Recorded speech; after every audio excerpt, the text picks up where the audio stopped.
When we look at adulthood, we're looking at early adulthood, which is going to be ages 20, really 19 to 40, even 45. Um, Physical abilities are at their peak in early adulthood. If you think about individuals who are in the Olympics or something, they're typically for track and field going to be in their mid 30s, early to mid 30s. After early adulthood, once we hit middle adulthood, we do start to see a physical decline. It is gradual. And if people are working out and they're eating healthy, that decline is really gradual. Your skin does start to become a little bit more elastic. You start to get wrinkles. Sorry, not more elastic, lose elasticity. You'll have more wrinkles appearing. Your vision, all of your senses are going to decline as we age, but specifically vision decreases. Most people say they wake up 40 and their vision was terrible. They couldn't see. Women are going to experience menopause where their eggs have run out and they're no longer able to have babies. And both men and women are going to be gaining weight. Women typically gain weight in their abdomen and under their arms, and men are typically gaining weight in their abdomen and their back. Your hair does start to thin and turn gray. These are just the physiological changes. There's some great cognitive things that are happening. In late adulthood, again, that skin has more elasticity. Late adulthood is going to be typically 65 and older. This book is saying 60, but most researchers are looking at 65 and older. Your reaction time does slow down. That's one of the reasons why everybody's always so upset when somebody's driving and they always claim them as older, because we just slow down as we age. Our reaction time gets slower. Our muscle strength starts to diminish. Again, if we're working out, we can keep it. We won't lose as much. You'll still be losing, but not near as much as if you were not working out. Smell, taste, hearing, vision, they all decline. It's really sad as it declines. And then these physical declines are happening if we're not exercising. So if you want to minimize the declining, you need to exercise. You need to have a proper nutrition, and an active lifestyle will all help. All right, so we have a couple of theories on aging. One is the cellular clock, that your aging is just kind of a biological clock that your genes determine, and after the cells can no longer divide, they have so many times that they can. When they can no longer divide, that's when we die. The wear and tear theory says that our body is like a machine, and you just wear it out. So if you preserve your body, you'll live longer. If you don't take care of your body, then you will die younger. So you don't want too much activity or exposure. As we age, we do have these changes in our cognitive development. When we look through our cognitive abilities, they do remain very steady throughout early adulthood and middle adulthood. There's a gradual incline. And then as we hit late adulthood, they're in crystallized intelligence. They're different. Okay. So crystallized intelligence is going to be your information skills and those strategies that you're gathering through the different experiences that you have throughout life. And it really is pretty steady. And if you think of it on a chart, it's going to, from birth to death, it's going to increase, and then gradually decline as we age.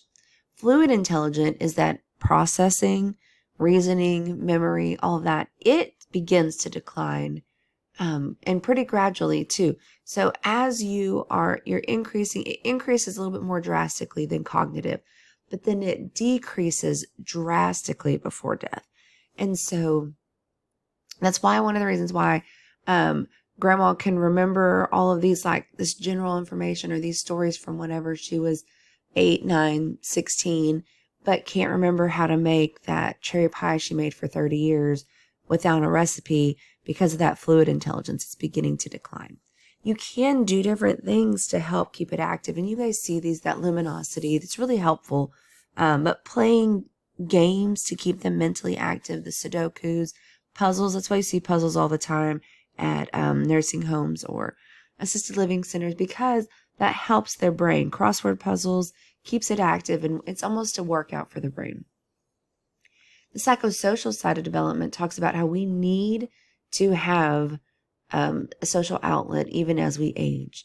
Okay? Many adults are going to find that, and that well-being, and that your sense of self and your sense of worth from your job. We need a lot of purpose in life.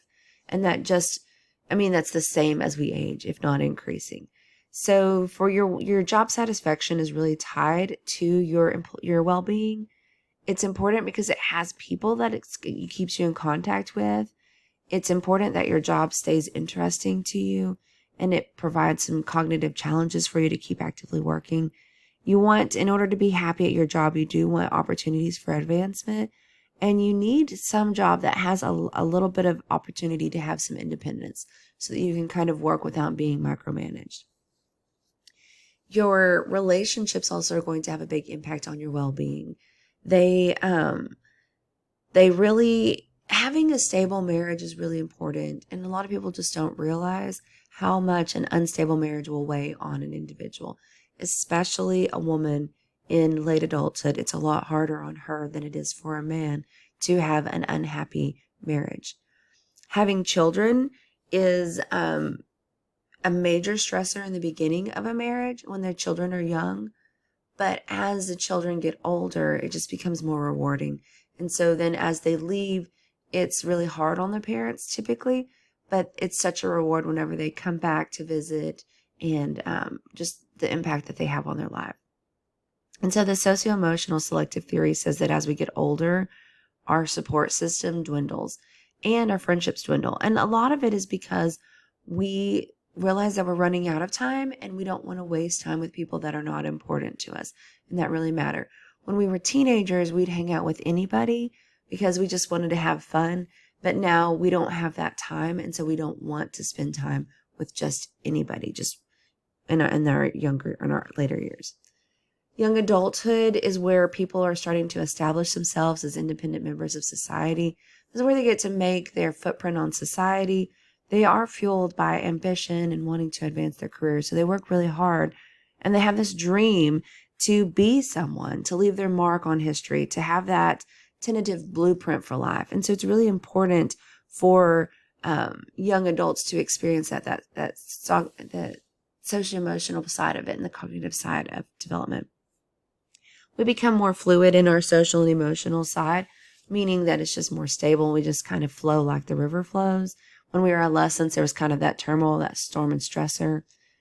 Psychologically, adults are healthier than they were or as they move from adolescence. There's just less hormones, more life skills that we've learned and picked up. And something about getting out of high school, just kind of, we get to make choices about who we want to be around and it makes it easier. And then some adults are going to be more productive and have better interpersonal skills with their relationships. And then there are some adults that you've seen that peak in high school, and that can be kind of problematic for them as they age and they're not adjusting and adapting. Erikson's 6th stage talks about intimacy versus isolation.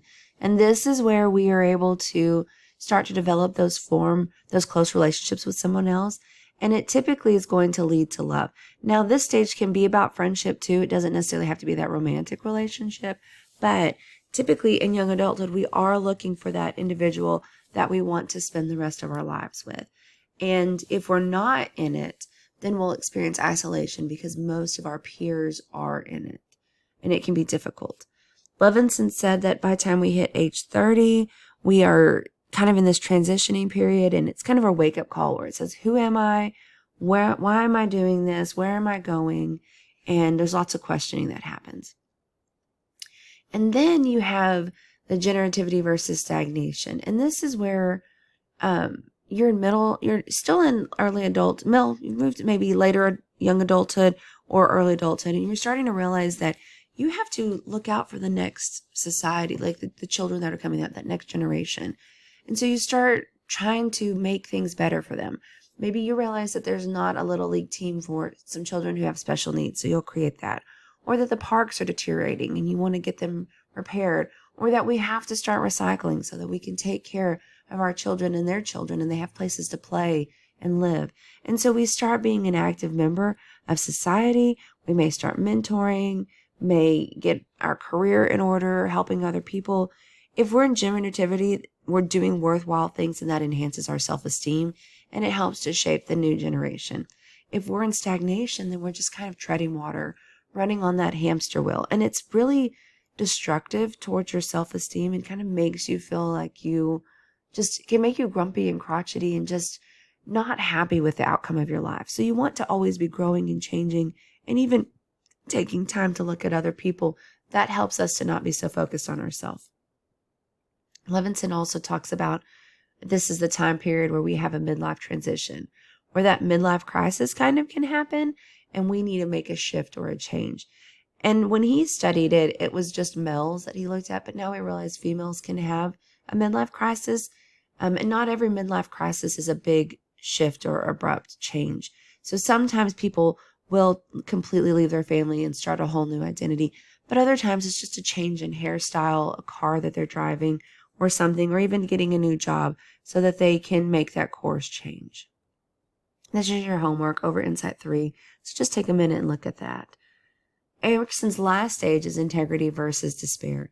And he says by the time we hit this stage, typically 65 and older, that we get integrity from the wisdom that we've gained as we've aged. We're an expert in something. It takes 10 years to become an expert, or 10,000 hours. And at this point, we're an expert in something. Balance, we've learned how to balance work, life, all of that. And we just are excelling in a lot of different things. We're just doing well. That's integrity. Despair is when we have that discontentment, that shoulda, coulda, woulda. I should have married so-and-so. I should never have gone into this field. I should have done that. I should have done this. And so that can be really hard on individuals. And when they're in that stage, it's when they're very grumpy in late adulthood, and they're just not happy with how their life turned out. Now, most people hit integrity, but some do hit despair. Right? And so when they look back, they typically are going to look back with acceptance, because they look at the past, how important it's been. They're more selective about their network. And then that emotional regulation helps. So factors that are connected to that well-being, your socioeconomic status, how much money you make, and what social class you're in. And it's not that money brings complete happiness, but you do have to survive. So you want a certain amount of money. You want to be able to retire. You don't want to have to be somebody who has to work until they die. You want to enjoy that hard work. You want a social network. You want a healthy social network. You don't want to be alone.